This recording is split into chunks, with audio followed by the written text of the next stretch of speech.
ഞാൻ brother Baiju Chacko Valuparambil, director saint John's hospital.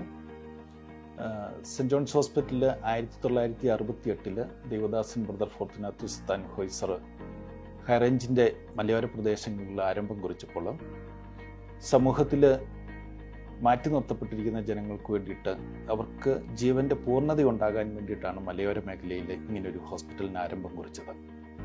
അന്നു മുതലുള്ള തുടക്കത്തിലെ സ്ഥാപകരുടെ എല്ലാം ഒരു മോട്ടിവേഷൻ, ഒരു ചിന്താഗതി എന്ന് പറയുന്നത് ആർക്കൊക്കെ ആവശ്യമുണ്ടോ, ഹോസ്പിറ്റലിനെ കുറിച്ച് ആവശ്യമുണ്ടോ, അവർ ഇവിടെ വന്ന് സേവനം കൈപ്പറ്റുമെന്നുള്ളതായിരുന്നു. എന്നാൽ അതിനുശേഷം ഈ ആധുനിക ലോകത്തിലേക്ക് വന്നു കഴിഞ്ഞപ്പോൾ നമുക്ക് എന്തൊക്കെ സൗകര്യങ്ങൾ ഹോസ്പിറ്റലിലുണ്ടെങ്കിലും ആ സൗകര്യങ്ങളെക്കുറിച്ച് ജനങ്ങൾക്ക് അറിഞ്ഞാൽ മാത്രമേ ജനങ്ങൾ ഇവിടുത്തെ സേവനം കൈപ്പറ്റുവാനായിട്ട് വരികയുള്ളൂ.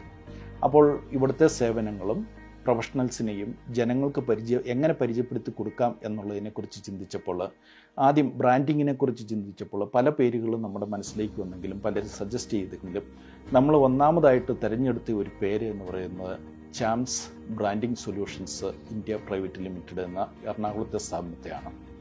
ഇത് ഏകദേശം ഒരു 5-6 മാസം മുമ്പാണ് നമ്മൾ ചാംസുമായി ആദ്യമായിട്ട് ഡിസ്കഷനിൽ ആരംഭിക്കുന്നത്. അന്ന് മുതലുള്ള അവരുടെ പ്രോംപ്റ്റ് ആയിട്ടുള്ള സർവീസ് തീർച്ചയായിട്ടും ഞങ്ങളുടെ ആ ഒരു എയിമിനെ ഫുൾഫില്ല് ചെയ്യുവാനായിട്ട് സാധിച്ചിട്ടുണ്ട് എന്നുള്ളത് യാഥാർത്ഥ്യമായിട്ടുള്ള കാര്യമാണ്. അതുകൊണ്ട് തന്നെ ഞങ്ങൾ ഇവരുടെ സേവനത്തിൽ പൂർണ്ണമായിട്ട് 100% സാറ്റിസ്ഫൈഡ് ആയതുകൊണ്ട് തന്നെ ആദ്യത്തെ ഒരു 4-5 മാസത്തെ ആ കോൺട്രാക്റ്റ് വീണ്ടും ഞങ്ങൾ എക്സ്റ്റെൻഡ് ചെയ്യുകയാണ്. എന്നോട് ഇനി ആരെങ്കിലും ഈ ഫീൽഡിൽ സേവനം നടത്തുന്ന അല്ലെങ്കിൽ സർവീസ് നടത്തുന്ന ആരെങ്കിലും ഈ ബ്രാൻഡിങ് മേഖലയിൽ ഏതെങ്കിലും ഒരു സ്ഥാപനത്തെ സജസ്റ്റ് ചെയ്യുവാനായിട്ട് ചോദിക്കുകയാണെങ്കിൽ തീർച്ചയായിട്ടും ഞാൻ ഒന്നാമതായിട്ട് സജസ്റ്റ് ചെയ്യുന്ന ഒരു സ്ഥാപനം charms branding solutions India private limited എന്ന സ്ഥാപനമായിരിക്കും. ഇവരുടെ സേവനം സ്വീകരിക്കുന്ന ഏതൊരു സ്ഥാപനത്തിനും തീർച്ചയായിട്ടും നിരാശപ്പെടേണ്ടി വരികയില്ല. തീർച്ചയായിട്ടും നിങ്ങൾക്ക് ഇതിൻ്റെ ബെനിഫിറ്റ് കിട്ടുമെന്ന് ഞാൻ ഹൃദയത്തിൽ തൊട്ട് അഭിപ്രായപ്പെടുകയാണ്.